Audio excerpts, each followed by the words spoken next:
और ये नियुक्तियां सरकार के भिन्न भिन्न विभागों एवं मंत्रालयों में की जा रही हैं, जैसे कि ministry of defence, ministry of home affairs, department of atomic energy, department of school education, department of higher education इत्यादि इत्यादि। साथ ही पिछले कुछ समय से रोजगार मेला की इस प्रक्रिया में एक और आयाम जोड़ दिया गया है और वो है मिशन कर्मयोगी प्रारंभ। अर्थात जो उम्मीदवार आपसे नियुक्ति पत्र प्राप्त करते हैं वो अपनी नई जिम्मेवारी के लिए इस माध्यम से अपना शिक्षण प्रशिक्षण कर सके। हमें ये बात बताते हुए खुशी महसूस हो रही है कि पिछली 2 किश्तों में जिन उम्मीदवारों ने नियुक्ति पत्र प्राप्त किए उन्होंने इस विकल्प का भरपूर उपयोग भी किया है। प्रधानमंत्री जी, बात समाप्त करने से पहले आपकी अनुमति से आपकी ही कही हुई एक बात दोहराना चाहूंगा। रोजगार का अर्थ सिर्फ और सिर्फ सरकारी नौकरी ही नहीं, और ये बात इसलिए कहना जरूरी है कि पिछले 9 वर्ष के आपके प्रधानमंत्री के रूप में कार्यकाल में आपने अनेकों ऐसे विकल्प उपलब्ध करवाए हैं जिससे लाखों की संख्या में रोजगार एवं जीविका के नए अवसर उपलब्ध हुए हैं। उदाहरण के तौर पर देखते ही देखते स्टार्टअप्स की संख्या 1 लाख तक बढ़ जाना, बेरोजगारों के लिए आपके द्वारा प्रारंभ की हुई मुद्रा योजना 700 करोड़ राशि वितरित हो चुकी, 80 लाख लाभार्थी, 70% से अधिक महिलाएं हैं। आपने रेडी वालों की चिंता की तो प्रधानमंत्री स्वनिधि योजना 40 लाख वेंडर पार्टनर्स इसके लाभार्थी रहे। आपके नेतृत्व में अरोमा मिशन प्रारंभ किया गया, हजारों की संख्या में कृषि के माध्यम से रोजगार के अवसर उपलब्ध हुए और साथ ही साथ आपने गति शक्ति जैसे कार्यक्रम प्रारंभ करके इंफ्रास्ट्रक्चर डेवलपमेंट को जो तेज रफ्तार दी है उससे रातों रात अलग अलग किस्म के रोजगार के अवसर उपलब्ध हुए हैं। उदाहरण के तौर पर प्रधानमंत्री ग्राम सड़क योजना जहां केवल 4.25 लाख किलोमीटर तक बनी थी, आज वो बढ़कर के 7 लाख किलोमीटर तक जा पहुंची। हवाई अड्डे केवल 74 थे इस देश में 2014 में, आज दुगने से भी बढ़कर 148, 300 नए विश्वविद्यालय, मेडिकल कॉलेज जहां पहले 145 हुआ करते थे मात्र 260 उसमें और जोड़ दिए गए। और साथ ही साथ नए आयाम, खादी का उद्योग, 1 लाख करोड़ से अधिक टर्नओवर, खिलौनों के आयात के बजाय उनका निर्यात, ये सब रोजगार उपलब्ध करवाने वाले नए आयाम आपके द्वारा देशवासियों को उपलब्ध करवाए गए हैं। अंत में मैं केवल इतना कहूंगा कि भाग्यशाली हैं वो नौजवान जो आज आपसे ये नियुक्ति पत्र प्राप्त कर रहे हैं, क्योंकि अगले 25 वर्ष में उन्हें यह अवसर रहेगा कि अपनी पूरी ऊर्जा, उत्साह और क्षमता के साथ वो राष्ट्र निर्माण में योगदान दे सके, ताकि जब सन 2047 का शताब्दी उत्सव वो मनाए तो गर्व के साथ कह सके कि मुझे नौकरी लेते हुए मेरा नियुक्ति पत्र मुझे प्रधानमंत्री मोदी जी के हाथों से प्राप्त हुआ था। धन्यवाद प्रधानमंत्री जी। धन्यवाद माननीय मंत्री जी। रोजगार मेले की आज की कड़ी देश में हो रहे अभूतपूर्व विकास के नए आयाम, रोजगार सृजन की सरकार की प्रतिबद्धता और अमृतकाल में विकसित भारत के सशक्त आधार का संदेश लेकर आई है।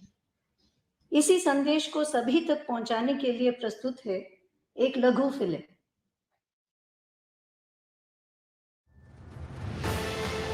देश के यशस्वी प्रधानमंत्री श्री नरेंद्र मोदी जी के नेतृत्व में भारत की गत 9 वर्षों की यात्रा तेज, सर्वांगीण और सर्वस्पर्शी विकास की शानदार मिसाल है।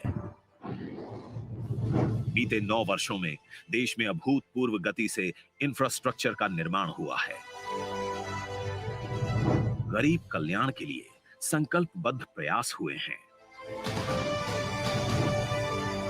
साथ ही लगातार बड़े पैमाने पर उद्यमिता, रोजगार और स्वरोजगार के अवसरों का सृजन हुआ है। युवा देश को युवा शक्ति के सामर्थ्य का भरपूर लाभ मिले, और विकसित भारत के विराट संकल्प की सिद्धि में कर्मठ कर्मयोगी अपना अहम योगदान दें। इसी सोच के साथ प्रधानमंत्री मोदी जी ने 1 साल के अंदर 10 लाख लोगों को सरकारी नौकरियां देने का एक विशाल लक्ष्य रखा। रोजगार मेला सरकारी नियुक्तियों की प्रक्रिया को तेज, सरल और पारदर्शी बनाने की दिशा में की गई एक अभूतपूर्व पहल है।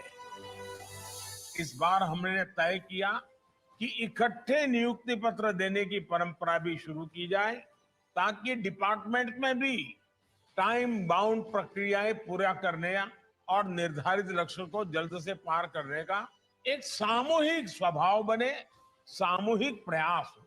इसलिए भारत सरकार में इस तरह का रोजगार मेला शुरू किया गया। पहले की धीमी और ऑफलाइन नियुक्ति प्रक्रिया को समाप्त कर तकनीक आधारित और समयबद्ध भर्ती प्रक्रिया अपनाई गई है। इससे अनियमितता की संभावना खत्म हो गई है और मेरिट का सम्मान सुनिश्चित हुआ है। अब भारत सरकार हर महीने संपूर्ण चयन प्रक्रिया के साथ रोजगार देने के लिए तेज प्रयास कर रही है। रोजगार मेला सिर्फ एक सर्टिफिकेट देने का उत्सव नहीं है, एक डेडलाइन का दूसरा नाम ही रोजगार मेला है, जिसके तहत एक निश्चित दिन पर सभी नियुक्तियों से संबंधित प्रोसेस पूरा करना होता है। रोजगार मेला से ये कर्तव्यबद्धता सिस्टम में आई है और वो एक नई ऊर्जा से काम करने लगा है। ये मेला युवाओं के सशक्तिकरण का माध्यम भी है। अलग अलग राज्य सरकारें और विभाग भी रोजगार मेलों का आयोजन कर रहे हैं।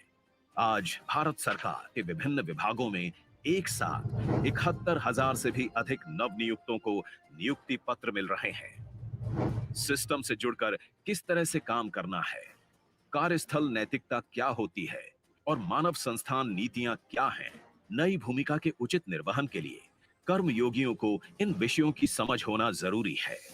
इसलिए इन सभी विषयों के बारे में एक ऑनलाइन मॉड्यूल कर्मयोगी प्रारंभ के माध्यम से प्रशिक्षण भी दिया जाना तय है। रोजगार मेला के तहत चयनित अभ्यर्थियों को मिल रहे अपॉइंटमेंट लेटर्स इन हकदारों और उनके परिजनों के लिए एक प्रकार से आनंद और बेहतर कल का आमंत्रण है।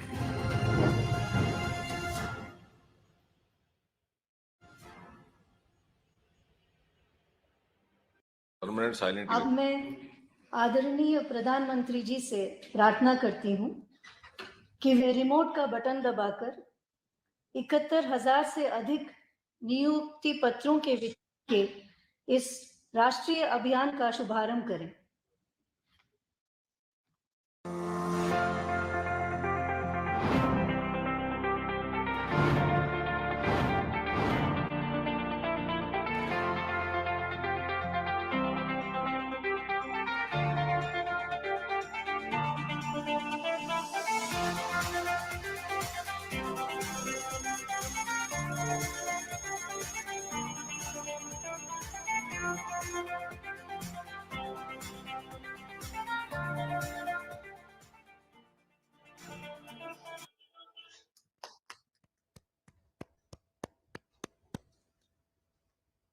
मैं आदरणीय प्रधानमंत्री जी से अनुरोध करती हूं कि रोजगार मेले के इस विशेष अवसर पर अपने आशीर्वचनों से हम सभी का एवं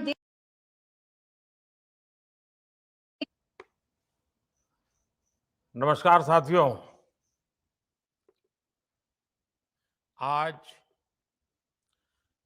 70,000 से ज्यादा युवाओं को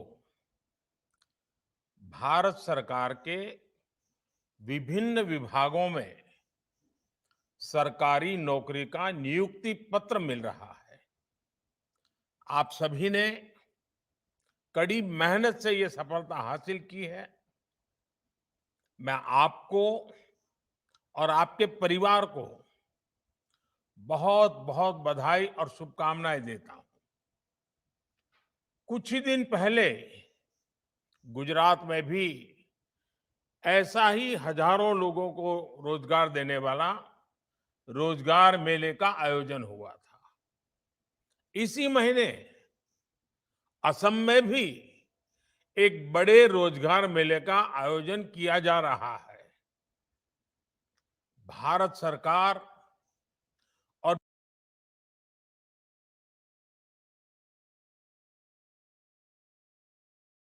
के रोजगार मेले युवाओं के प्रति हमारे कमिटमेंट को दर्शाते हैं। साथियों, बीते 9 वर्षों में भारत सरकार ने सरकारी भर्ती प्रक्रिया को ज्यादा तेज करने, ज्यादा पारदर्शी और निष्पक्ष बनाने को भी प्राथमिकता दी है। पहले स्टाफ सिलेक्शन बोर्ड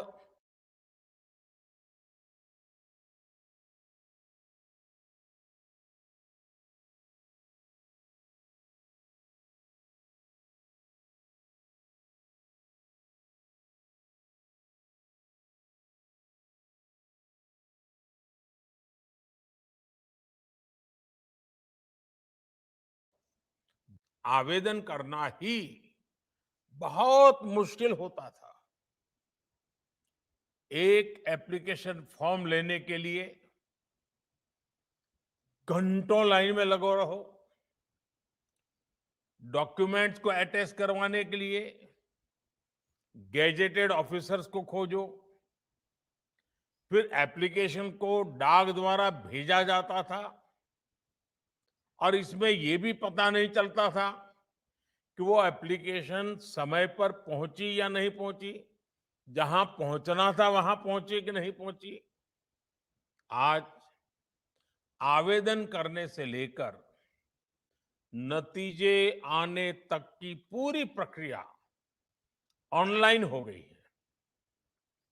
आज डॉक्यूमेंट को सेल्फ अटैच करना भी पर्याप्त होता है।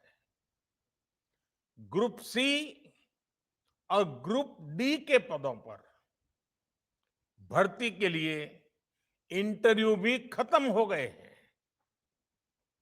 इन सारे प्रयासों का सबसे बड़ा फायदा यह हुआ है कि भ्रष्टाचार या भाई भतीजावाद की संभावनाएं खत्म हो गई हैं। साथियों, आज का दिन एक और वजह से बहुत विशेष है। 9 साल पहले आज के ही दिन 16 मई को लोकसभा के चुनाव के नतीजे आए थे। तब पूरा देश उत्साह, उमंग और विश्वास से झूम उठा था। सबका साथ, सबका विकास के मंत्र के साथ कदम बढ़ाने वाला भारत आज विकसित भारत बनने के लिए प्रयास कर रहा है। जैसे 9 साल पहले 16 मई को लोकसभा के चुनाव के नतीजे आए थे, वैसे ही आज एक और भी महत्वपूर्ण दिन है। आज हमारे एक महत्वपूर्ण प्रांत, हिमालय की गोद में बसा हुआ सिक्किम प्रांत का भी स्थापना दिवस है। साथियों, इन 9 वर्षों के दौरान रोजगार की नई संभावनाओं को केंद्र में रख करके सरकार की नीतियां तैयार की गई। आधुनिक इंफ्रास्ट्रक्चर का निर्माण हो, ग्रामीण क्षेत्रों का विकास हो या फिर जीवन से जुड़ी सुविधाओं का विस्तार हो, भारत सरकार की हर योजना, हर नीति युवाओं के लिए रोजगार के नए अवसर बना रही है। साथियों, बीते 9 वर्षों में भारत सरकार ने कैपिटल एक्सपेंडिचर पर करीब करीब 34 लाख करोड़ रुपए खर्च किए हैं मूलभूत सुविधाओं के लिए। इस साल के बजट में भी कैपिटल एक्सपेंडिचर के लिए 10 लाख करोड़ रुपए तय किए गए हैं। इस राशि से देश में नए हाईवे बने हैं, नए एयरपोर्ट, नए रेल रूट, नए पुल, अनगिनत ऐसे आधुनिक इंफ्रास्ट्रक्चर के निर्माण से भी देश में लाखों नए रोजगार बने हैं। जिस स्पीड और स्केल पर आज भारत काम कर रहा है, यह भी आजादी के 75 साल के इतिहास में अभूतपूर्व है।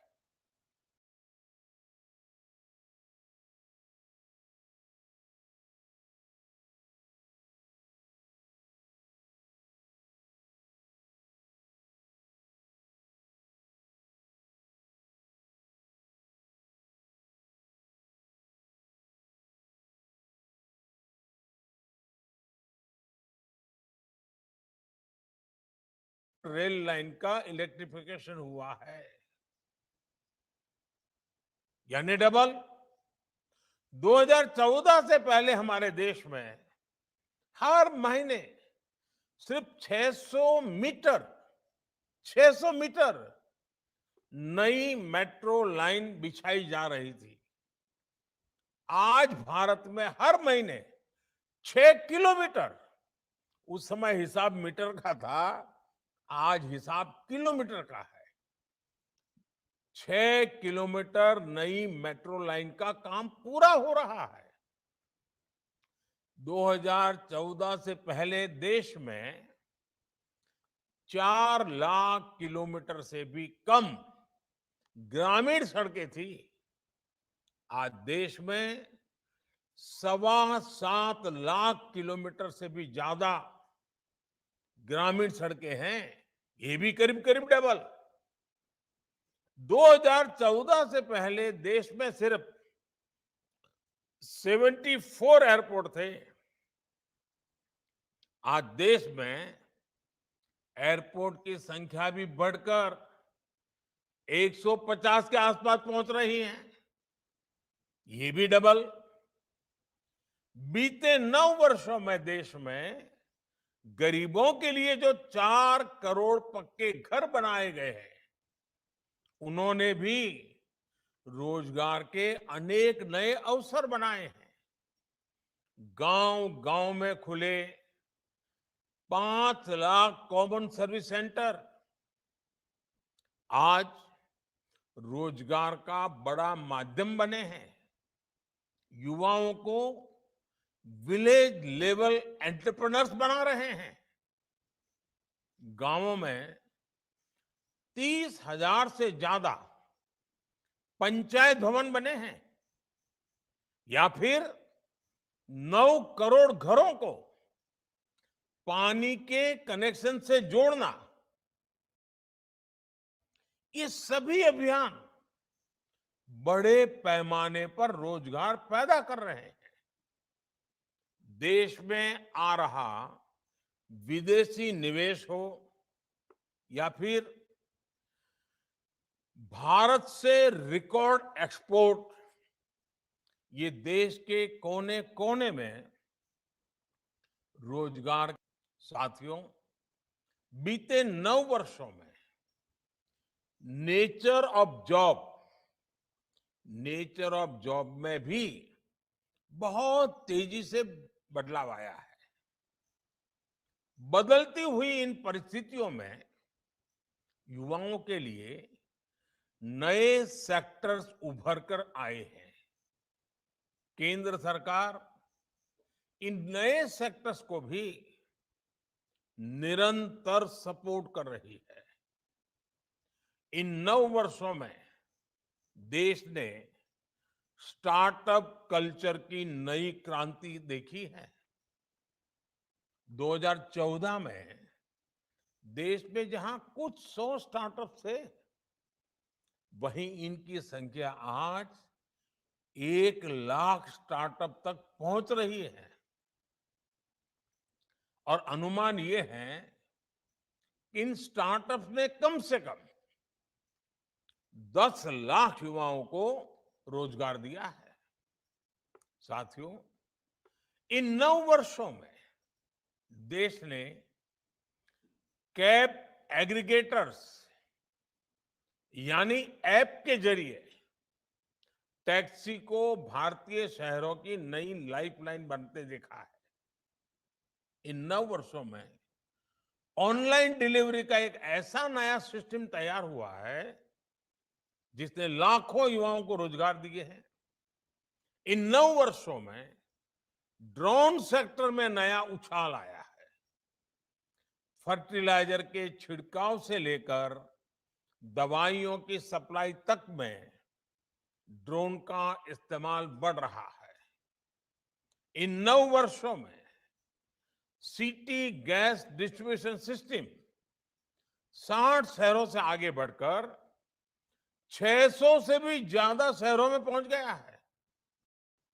साथियों, बीते 9 वर्षों में भारत सरकार ने मुद्रा योजना के तहत 23 लाख करोड़ रुपए देश के युवाओं को दिए हैं।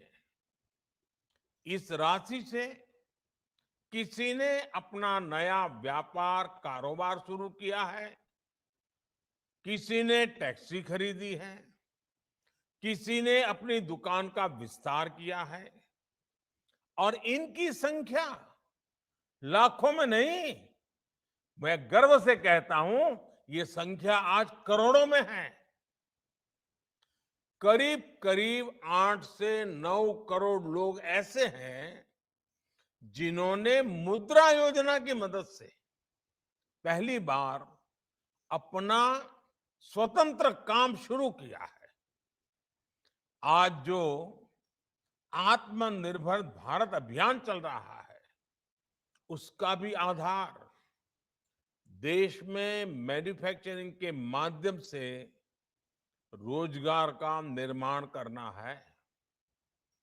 पीएलआई स्कीम के तहत केंद्र सरकार मैन्युफैक्चरिंग के लिए करीब 2 लाख करोड़ रुपए की मदद दे रही है। ये राशि भारत को दुनिया का मैन्युफैक्चरिंग हब बनाने के साथ ही लाखों युवाओं को रोजगार में भी सहायता करेगी। साथियों, भारत के युवाओं के पास अलग अलग सेक्टर्स में काम करने की स्किल रहनी बहुत जरूरी है। इसके लिए देश में उच्च शिक्षा संस्थानों, कौशल विकास संस्थानों का भी युद्ध स्तर पर निर्माण हो रहा है। साल 2014 से 2022 के बीच हर साल एक नया आईआईटी और एक नया आईआईएम तैयार हुआ है। पिछले 9 वर्षों में औसतन हर हफ्ते एक यूनिवर्सिटी और हर दिन एवरीडे 2 कॉलेज खोले गए हैं। हमारी सरकार आने से पहले देश में 720 के आसपास यूनिवर्सिटी थी। अब इनकी संख्या बढ़कर 1100 से ज्यादा हो गई है। 7 दशकों में देश में सिर्फ 7 एम्स तैयार किए गए थे। पिछले 9 वर्षों में हम 15 नए एम्स बनाने की तरफ बढ़े हैं। इनमें से कई अस्पतालों ने अपनी सेवाएं देनी भी शुरू कर दी है। 2014 तक पूरे देश में 400 से भी कम मेडिकल कॉलेज थे। आज इनकी संख्या लगभग 700 हो चुकी है। कॉलेज बढ़े तो स्वाभाविक तौर पर सीटों की संख्या भी बढ़ी है। युवाओं के लिए उच्च शिक्षा की पढ़ाई के अवसर बढ़े हैं। साल 2014 से पहले हमारे देश में एमबीबीएस और एमडी की सीटें सिर्फ 80,000 के आसपास ही होती थी। अब देश में एमबीबीएस और एमडी की सीटें बढ़कर, साथियों, किसी काम के लिए कौशल का विकास करने में हमारी आईटीआईज ये भी महत्वपूर्ण भूमिका निभा रही है। बीते 9 वर्षों में देश में लगभग हर रोज एवरीडे एक नई आईटीआई का निर्माण किया गया है। आज देश की करीब 15,000 आईटीआईज में देश की नई जरूरतों के मुताबिक नए कोर्सेज शुरू किए जा रहे हैं। पीएम कौशल विकास योजना के तहत अब तक 1.25 करोड़ से ज्यादा युवाओं को स्किल ट्रेनिंग भी दी गई है। साथियों, सरकार के इन प्रयासों से कितने ही नए सेक्टर्स में रोजगार के नए अवसर बन रहे हैं। मैं आपको सिर्फ एक उदाहरण देना चाहता हूं, ईपीएफओ का। अगर हम वर्ष 2018-19 के बाद के ईपीएफओ के नेट पेरोल के आंकड़ों को ही देखें तो 4.5 करोड़ से ज्यादा लोगों को फॉर्मल जॉब मिली है। एम्प्लॉय प्रोविडेंट फंड ऑर्गेनाइजेशन का जो पेरोल डाटा है उससे साफ पता चलता है कि भारत में फॉर्मल जॉब्स में निरंतर वृद्धि हो रही है। फॉर्मल जॉब्स में इस वृद्धि के साथ ही देश में स्वरोजगार के मौके भी लगातार बढ़ रहे हैं। साथियों, बीते कुछ सप्ताह में जिस तरह की खबरें आई हैं वो भारत में इंडस्ट्री और इन्वेस्टमेंट को लेकर अभूतपूर्व पॉजिटिविटी को दिखाती है। कुछ दिन पहले ही मेरी मुलाकात वॉलमार्ट के सीईओ से हुई। उन्होंने विश्वास जताया कि उनकी कंपनी अगले 3-4 वर्षों में ही भारत में 80,000 करोड़ रुपए के सामान का एक्सपोर्ट करने लगेगी। हमारे जो युवा लॉजिस्टिक्स और सप्लाई चेन सेक्टर में काम करना चाहते हैं, ये इनके लिए बहुत बड़ी खबर है। सिस्को के सीईओ ने भी अपनी भारत यात्रा के दौरान मुझे बताया कि वो भारत में बने 8,000 करोड़ रुपए के प्रोडक्ट्स के एक्सपोर्ट का लक्ष्य लेकर चल रहे हैं। कुछ दिन पहले ही एप्पल के सीईओ भी भारत आए थे। भारत के उज्जवल भविष्य और खासकर मोबाइल मैन्युफैक्चरिंग को लेकर वो भी बहुत विश्वास से भरे हुए थे। दुनिया के मशहूर सेमीकंडक्टर कंपनी एनएक्सपी, इसके टॉप एग्जीक्यूटिव भी हाल ही में मुझसे मिले हैं। वो भारत के सेमीकंडक्टर इकोसिस्टम के निर्माण और उसके सामर्थ्य को लेकर बहुत पॉजिटिव है। फॉक्सकॉन ने भी भारत में अनेक प्रोजेक्ट्स में हजारों करोड़ रुपए का निवेश शुरू कर दिया है। अगले एक सप्ताह में दुनिया की बड़ी कंपनियों के बहुत सारे सीईओ से फिर से एक बार मेरे मिलना होने वाला है। वे सभी भारत में निवेश के लिए जोश से भरे हुए हैं। ये सारी बातें, ये सारे प्रयास दर्शाते हैं कि भारत में अलग अलग सेक्टर्स में कितनी तेजी से रोजगार के नए अवसर बन रहे हैं। साथियों, देश में चल रहे विकास के इस महायज्ञ में इतने बड़े परिवर्तनों में अब आपकी सीधी भूमिका होगी।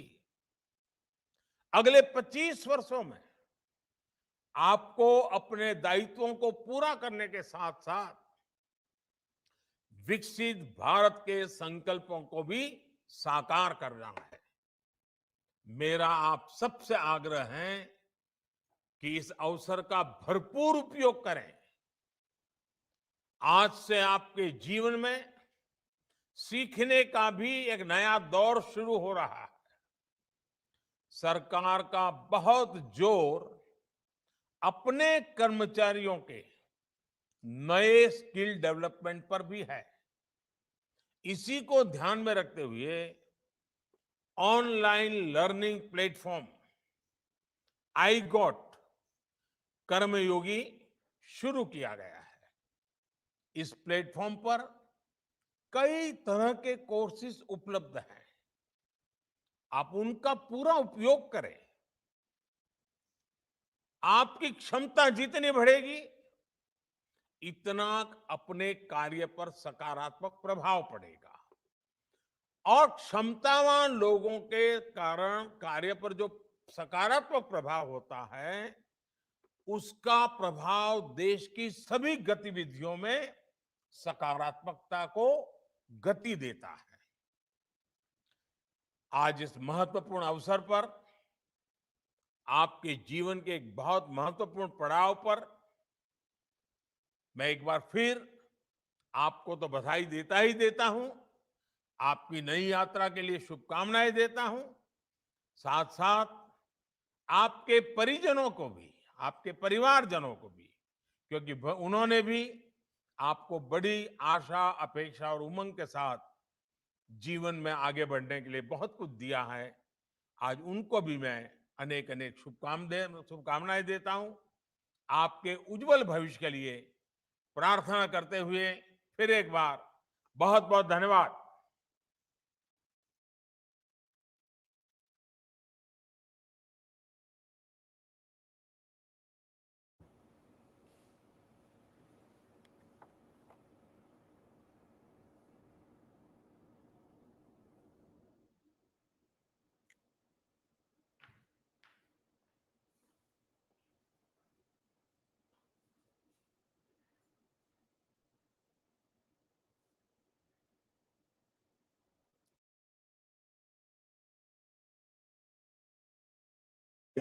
Her children and grandchildren celebrated another Mother's Day without her.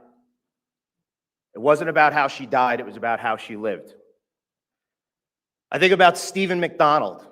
Many of you have heard his story, and I shared it the other day, but it's one to hear again. Stephen McDonald was born and raised on Long Island, lived in my district.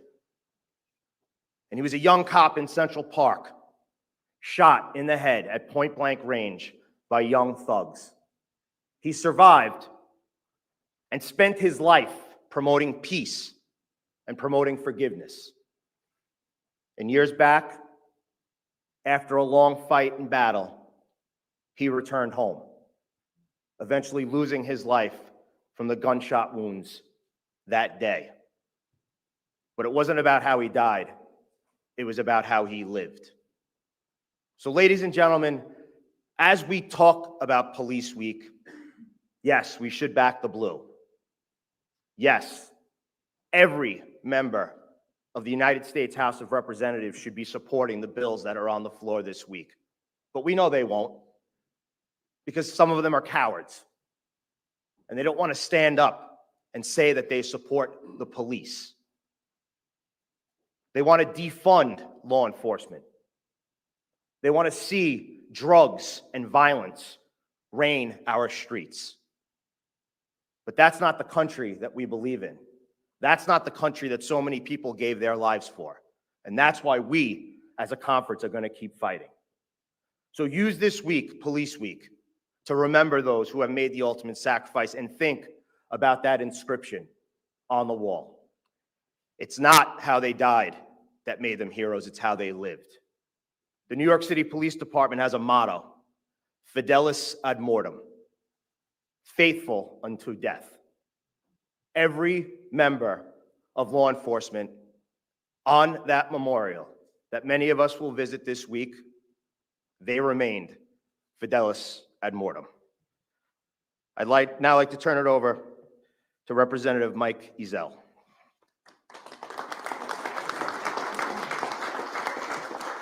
Thank you. And thank you all for coming out here tonight. I want to thank the leadership in this House. Every one of you, every member in this House, you have shown nothing but support for our law enforcement since I have walked in here day one. I spent 42 years in police service, and I'll tell you, if I had to do it all over again, I'd do it again. Today is Peace Officers Memorial Day. Too many times over my 42-year career, I have had to go and visit a grave site. I have had to go and see widows. I have had to spend time with people that have lost their family members. And let me tell you something, that's not something easy to do. But these men and women that have given their life up for the service of others so that you can sleep peacefully each night, they do that because they love this country. They love their community. They love their family, and they want better for you and for the safety of you and your family. I ask each and every one of you today, if you don't know a cop, find one, get to know them, and you'll see just what kind of person they really are. They love people, they love serving, and they are the guy that shows up at 2 o'clock in the morning when it's pouring down rain and there's nobody else to call. You call the police. So the next time you think that you want to say something negative about a police officer, think about who you're going to call when things are all gone wrong. You call your local police. Again, I cannot thank this leadership enough for the way that you have treated me since I have been here. God bless America. God bless our police officers. Thank you.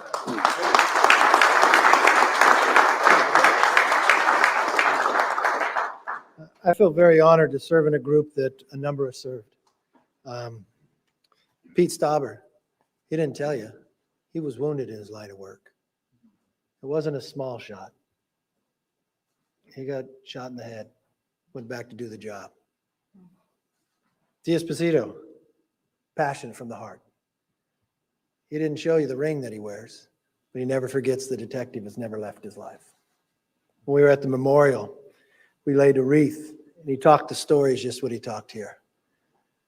I went over to lay a wreath for the Kern County Sheriff Officer, Philip Campus. He went to the same elementary school, same junior high as I did. I was a little older than him. He was 2 young kids, talked to his wife just last week. He was on the SWAT team. And it's not a job.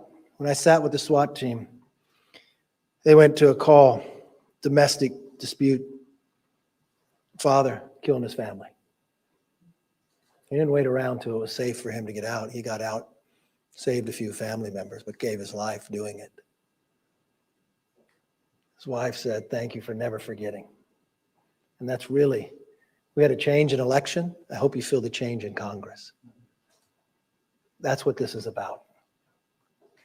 This is 1 week, but it's every day. And we walk across this country, I think you see it time and again. For every place that wanted to defund the police, you know they regret it. Doesn't matter where you live in the community, you want to be safe. We're hopeful we can change the turn of what the damage they have done. And that's what this is all about. With that, I'm going to give CNN the first question because they were here early. Thank you. I made your call to provide back the blue. Do you believe the actions taken by a U.S. Capitol police officer who shot Ashley Babbitt were appropriate, or do you think he was acting like a thug and they were to the press? Well, you've asked me this question before, and we've answered it many times there. When you look at it, he had a job to defend this Capitol, and that's what he was going through doing. Yes. Can I get 2 questions, one on this, one on another? You were late, but okay. On this topic, do you support giving line of duty benefits to police officers who die by suicide in uniform?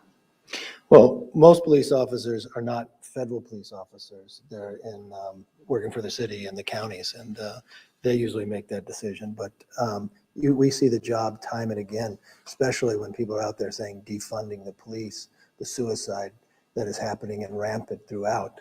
I think we need to make sure we're interjecting to protect these individuals not to have the suicide. So from a federal end, it's not a place that we vote on, but from a state level. But I think from a federal end, we should be looking at this, and it's also coming in when you think about law enforcement. If you've been to the border, our border agents, suicide is up high because the pressure they're under, the job they're not able to do, where they're being put off. I was just down there a couple months ago, and it was one of the #1 topics that another suicide had happened that day. I think we've got to start looking at how can we interact earlier to protect them. On our own Capitol Police officers, I would go bike riding with a number of them, and suicide is high within our own Capitol Police. So yes, I would seriously look at that because it's a part of the line of the duty. Great. And second question, would you say that President Biden is now negotiating on the debt limit? Well, let's just look at the facts. We have a meeting tomorrow with the 4 leaders talking about the debt ceiling. We'll have staff in a room talking about the debt ceiling. I don't know what he calls that, but everybody else would call it negotiating. Do you have, just now as these meetings have broken up today, or close to, do you have any update, how you feel about negotiations? Look, if we were sitting in the room that we were today and it was February, I'd feel good about it. We just had our secretary say June 1st, we could run out of money. We only have so many days left. The president decided to wait 100 days before he would negotiate. He treated this the same way he treated the border. He wanted to ignore the problem. When I became speaker, one of the first things I requested is a meeting with the president. And I only got the meeting on February 1st. And I wanted to sit down with him to talk about how could we solve the debt ceiling problem, curve the way we've been spending money, find places we can save for the taxpayers. I mean, who would think if you appropriated COVID money that sat there for 2 years, that you passed the bill that the pandemic is over, that you could pull that money back with savings? What about growing our economy? Instead of watching our energy bills go up and the stock market go down, what about having the stock market go up where retirement accounts go higher, where you have more money in your pocket because your energy costs are less? What about the idea of helping people get back into the workforce because the supply chain will be better, the work requirements, helping people work? All of that I felt would be very positive. I talked to the president about it back then. He wanted to ignore us. And the only body in all of Congress are the Republicans who raised the debt ceiling. And we did it way in advance before Janet Yellen told us when the deadline was, because we didn't want to be here. So no, I don't think we're in a good place. I know we're not. This ignoring the problem, thinking it's going to go away, he could bumble his way just into a default like he did on the border. That's what we didn't want to have happen. So we raised the debt limit. We're protecting. I don't know, maybe his secret plan is to wait till the last minute and pass our bill. I'm okay with that. What does this meeting tomorrow, what does a successful meeting look like to you? What would need to happen to make you feel a little bit better about it? They would have to get serious about negotiating. They would have to really talk about where they're going to go. Look, the way the founders designed this whole government, the House takes an action, the Senate takes an action, you go to conference, the president decides he's going to sign it. Unfortunately, only one house has taken action. But it seems to be a continual pattern. When DC wanted to decriminalize all the actions, the House took an action. The president said he would veto it. 170 some Democrats voted against it. And then it passed the Senate against Schumer's beliefs, and the president signed it. When we had a border with Title 42 going to be lifted, they ignored the problem. The House again took action. We are looking for solutions, but we'd really like somebody